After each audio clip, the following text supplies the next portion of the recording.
The farmhouse stood skeptical against the vast, bruised twilight of the Alberta prairie. Elise Thorne, historian and a self-proclaimed hermit in training, felt a tremendous unease mix with a thrill of isolation as he killed the engine of his dust-coated sedan. This was it, Acres End, the local moniker for the property whispered with a nervous chuckle in the nearest town. 20 miles back, that's where we are. It was perfect, remote, steeped in the very local folklore that he'd come to research, and blessedly cheap to rent for the entire summer. The house itself was a 2-story affair, paint peeling like sunburnt skin, timbers groaning under the persistent prairie wind. Tall, skeptical polar trees flanked it. Their leaves rustled with a sound like dry whispers. Beyond lay undaunting fields, recently harvested, stretching towards a horizon that seemed impossibly distant. Inside, it smelled like dust, mice, and something else. Something vaguely organic and faintly sweet, like overripe fruit left too long in the sun. Elise unpacked his meager belongings, clothes, laptop, stacks of books on regional history and folklore, and enough non-perishable food to survive a minor apocalypse. His real focus was the local legends, tales dismissed by academics but persistent in the rural communities, stories of the land itself, possessing a senance of entities born from isolation and harsh winters, of pacts made by early settlers for survival. Acres End, according to fragmented accounts, was central to some of the darker, less palatable tales. The first week was idyllic. In a solitary, research-focused way, Elise established a routine: coffee at dawn, hours spent hunched over in his laptop or brittle yellow documents sourced from the provincial archives, followed by long walks through the whispering fields as dusk painted the sky in violent orange and purples. The silence was profound, broken only by the wind, the cry of a distant hawk or the scuttling of unseen creatures in the tall grass. It was very unsettling. Then came the noises.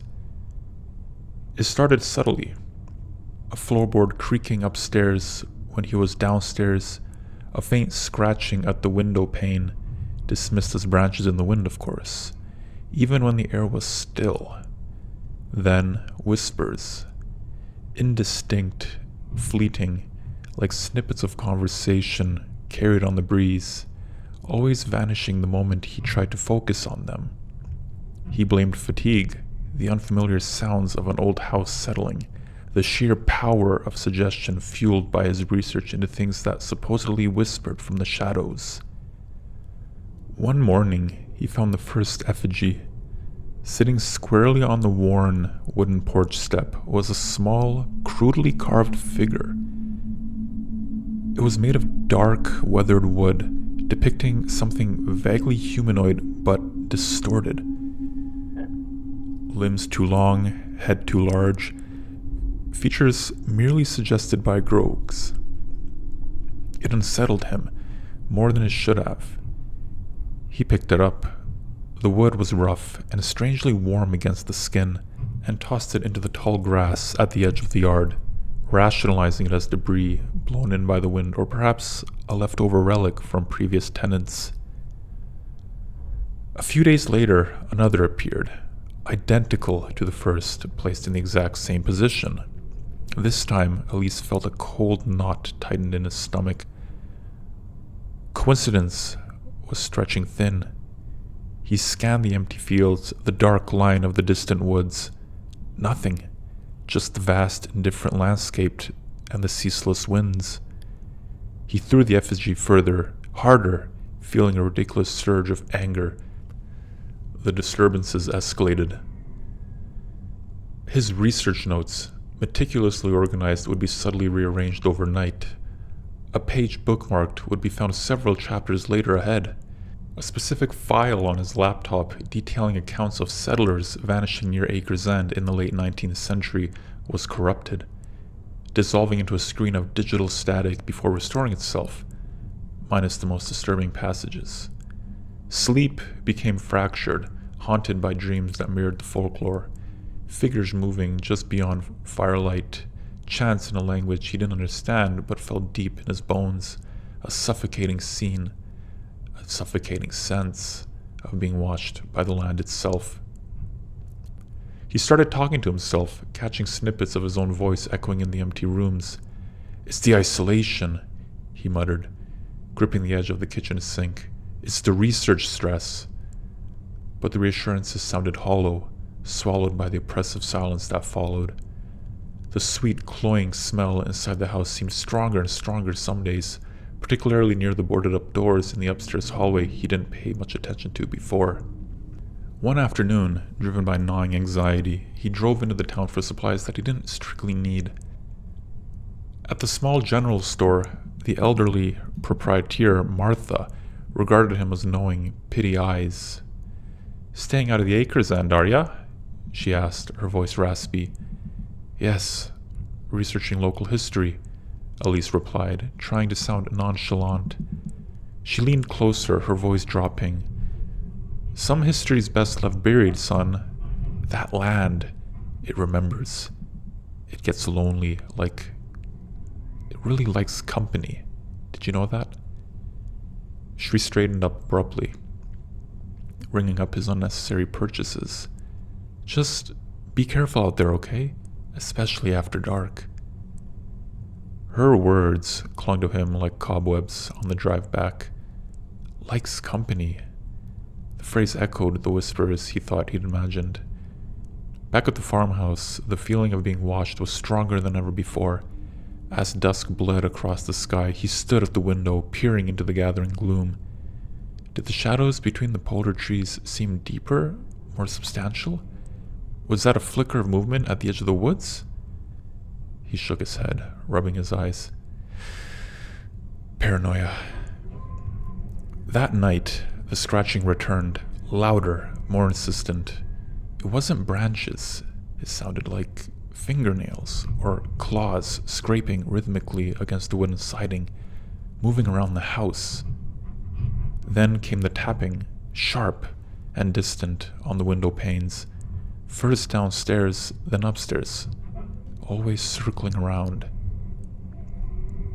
Elise sat frozen on the sofa, a heavy fireplace poker clutched in his hand, sweat beading on his forehead. The whispers were clearer now. Just outside the door, a sublined chorus, rising and falling, words indistinct, but laden with a chilling, beckoning quality. He forced himself to move, creeping towards the front door's peephole. He hesitated, heart hammering against his ribs, then pressed his eyes against the cool glass. Nothing. Just the moonlit porch and the swaying grass beyond.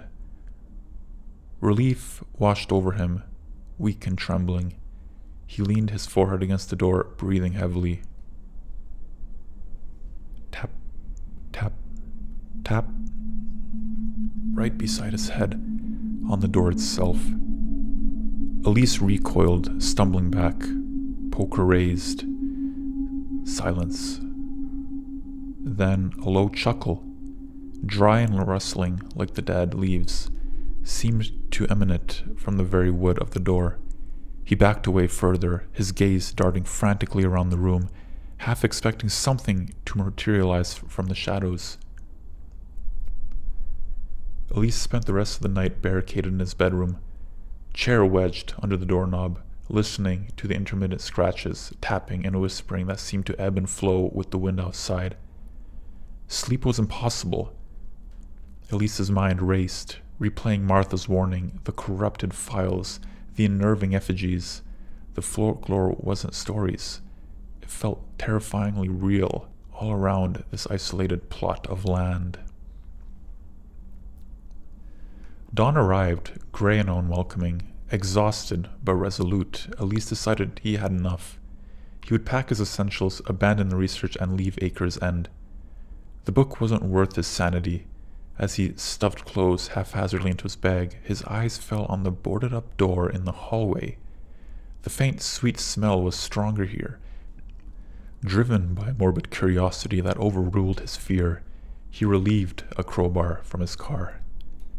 Prying the planks off took effort, the nails old and rusted. Behind them was a solid wooden door, unmarked, but cleverly very old. It wasn't locked. With a deep breath, Elise turned the tarnished brass knob and pushed. The door opened into a small, windowless room, barely more than a closet in size. The inside was thick, heavy, and sickeningly sweet. The smell was overwhelming now. The walls were bare wood, dark-stained and scratched. In the center of the store, arranged in a neat circle, were dozens, perhaps hundreds, of the small wooden effigies. They were identical to the ones left on his porch. Their blank, gouged faces seemed to stare up at him. And in the very middle of the circle lay a fresh one.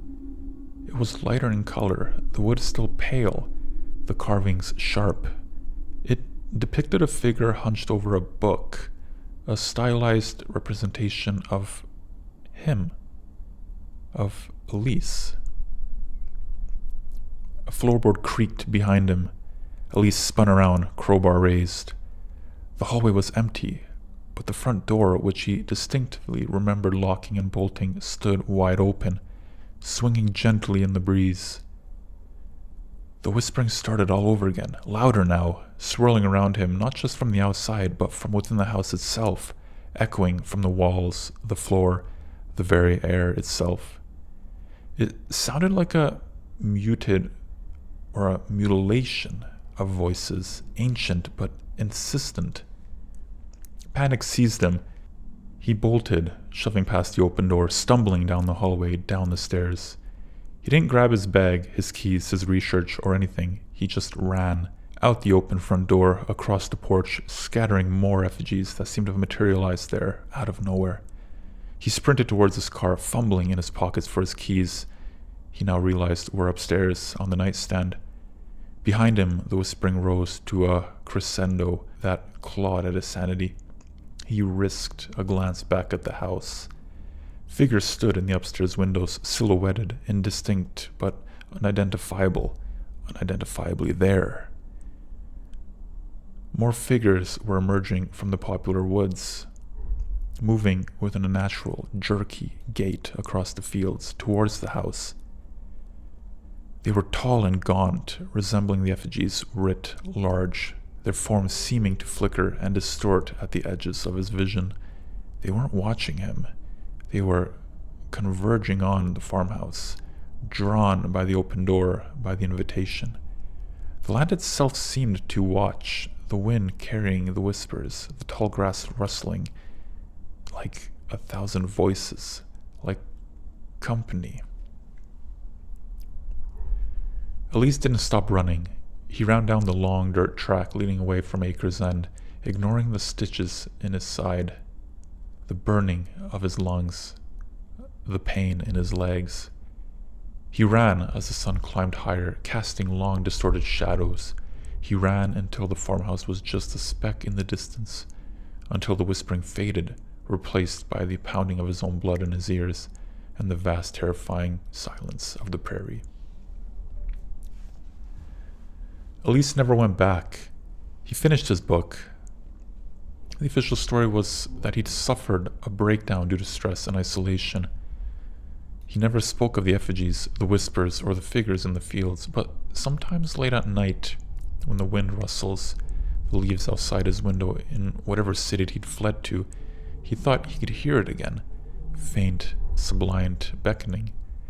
And he knew deep down that Acres End was still there, patient and watchful, waiting for the next visitor, waiting for company. And somewhere in a small, dark, windowless room, a new effigy sat amongst the old, carved in the likeness of a man who ran, but truly never escaped.